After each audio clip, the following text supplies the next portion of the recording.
Hi, I'm Jay Myer with Martin Guitar. I am the Martin representative for the Nashville area, here along with the legendary Vince Gill. We're here to talk about Sinker Mahogany custom guitars. I want to get Vince's opinion as to why musicians of his caliber are buying these guitars at probably the highest turn ratio Gruhn Guitars, the legendary, iconic Gruhn Guitars has ever seen for any custom ever. You know, I think all of us that are really pretty good students of Martin Guitars and throughout their history, you know, I have one, my oldest Martin is from, I think, the 1860s that I bought from George, and I have a pretty neat collection of them, and I think most people believe and surmise that when those guitars were built, the great era of those guitars, the wood was old at the time they were built. Mm-hmm. And I think all of us think that it's hard to make a great guitar with new growth wood, you know? And it's something that I guess is that simple, I guess. I don't know anything about any of it except what it feels like in my hands and how it transfers sound and how it goes through a microphone and how it records and all those kinds of things. And all I can do is trust my ears, mm-hmm. you know, and they tell me hands down there's a reason they're better. You know, I think you guys are building some guitars similar to the old specs of the great, you know, era of Martins, and I think that coupled with the fact that there's some old wood that they've discovered, I don't even know where it comes from. Is it Belize? Yes, the Belizean River, correct. And so the wood's already 100, 150 years old, I yes, guess. Sir. And it has to be those factors coming together, and I mean it's beautiful wood. It's for mahogany. It's to my ear, it sounds a little more substantial. This Sinker Mahogany, it has a little more depth in the bottom, mm-hmm. as much as is the biggest difference for me. And you know, I think you guys are hitting a pretty big home run. You know that we are. With what you said earlier, going back to the old wood. These logs that sunk were actually some of the biggest logs that they floated down the river. And that might have to do a lot with the sound because of the density of these trees sunk to the bottom. And we don't see trees of this stature, this size anymore today because they grow much faster. There's a lot less trees out there that are mature to cut from. That's why all these Adirondack tops today, you see larger growth lines because there's less trees in the forest, so these trees grow at a faster rate than they did pre-war.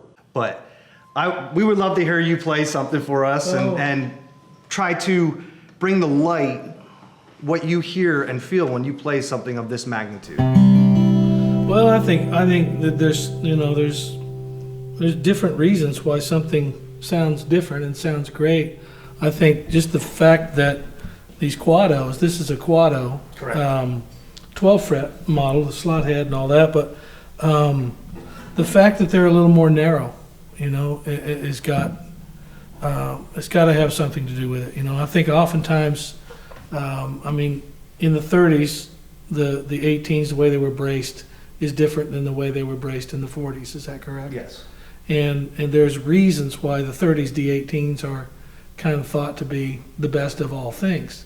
A lot of times, even some of the Brazilian rosewood guitars from those eras are maybe have too much bottom. They're too rich on the bottom, and when you're recording, you're winding up, you know, pulling bottom out of instruments. You know, oftentimes with a dreadnought, and with these and being just slightly thinner, I don't know how much, whether it's an inch thinner or an inch and a half, or like I said, I'm really bad at math. But all in all, they're a little more comfortable to play than a dreadnought, you know. And George always believed there should have been a model between a triple O and a dreadnought. Mm-hmm. And this is essentially what that's done. I think David Bromberg had is it an M36? Is that right? Yes, sir. And that was more in line of what these Quados have become. And it's just it's a magical size. They're not as boomy on the bottom ends And that for what I'm doing, if a lot of times I'm going to put a pickup in them, play them live, and this and that, and so you've already got a great sounding guitar acoustically, and then you got a better chance if you're going to electrify it and put a pickup in it. If you have an average sounding guitar, even if it's a great pickup, you're still going to have an average sounding plugged in guitar. Right. And so the fact that these sound so beautifully, it just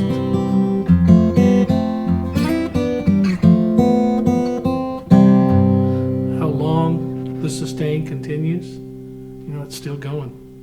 I'm not hitting it with a pick, I'm not playing it hard, and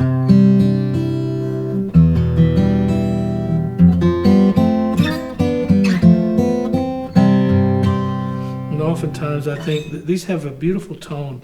I think oftentimes people get a little bit confused in thinking loud is better, you know, and loud is just louder. Right. That doesn't necessarily mean the tone of it is great. And I'm not looking to, I'm looking to get an instrument this far. Right. You know, is the purpose that I am gonna use it for. It doesn't have to fill up a room. It just has to get that far. If you've got something that sounds great that can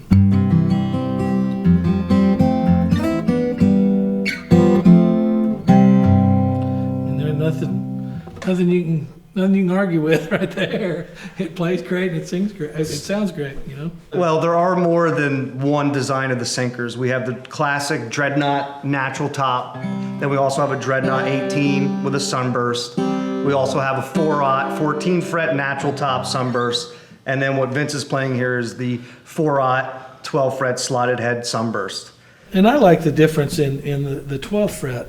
You know, I have a nice old D28S from the 60s that I've always wanted one because I always loved the sound that they have. A friend of mine, Mac McAnally, great guitar player, always played one of those. And I think they sound different because, you know, the 2 frets makes a big difference. Mm-hmm. And I always I feel like acquiring instruments is like a painter having all the colors in the palette to be able to paint from. You don't want to just paint with one color. Right. And so I'm always searching for a new sound, something that's just different than the other guitar that I have. So in that, I loved getting one of these in the slot head that's a 12 fret. Then I've got the 14 fret Sinker, and I've got the first ones they did were 18s, yes, and then a 28. George is always bringing these guitars to the Opry, and I'm sure you see him all the time with them.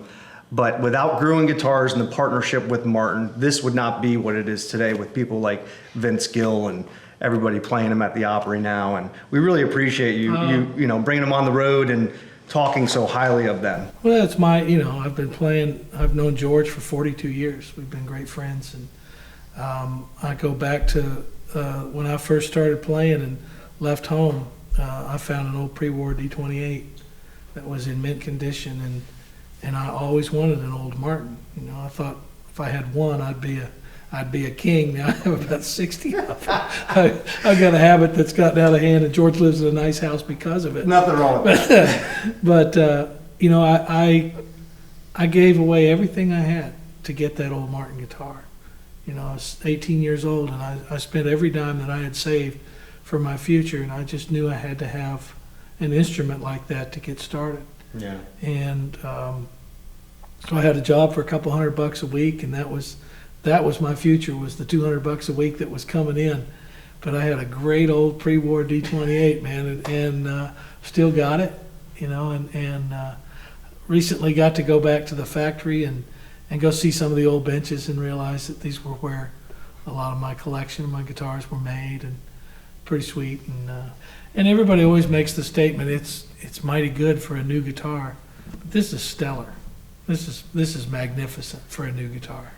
And, you know, we all kind of, you know, those of us that love the folklore of the old great sounding stuff, it is the greatest sounding stuff. But if you can pick up a new guitar and say, hey, for 1/10 of the money, yeah, this is pretty dang good.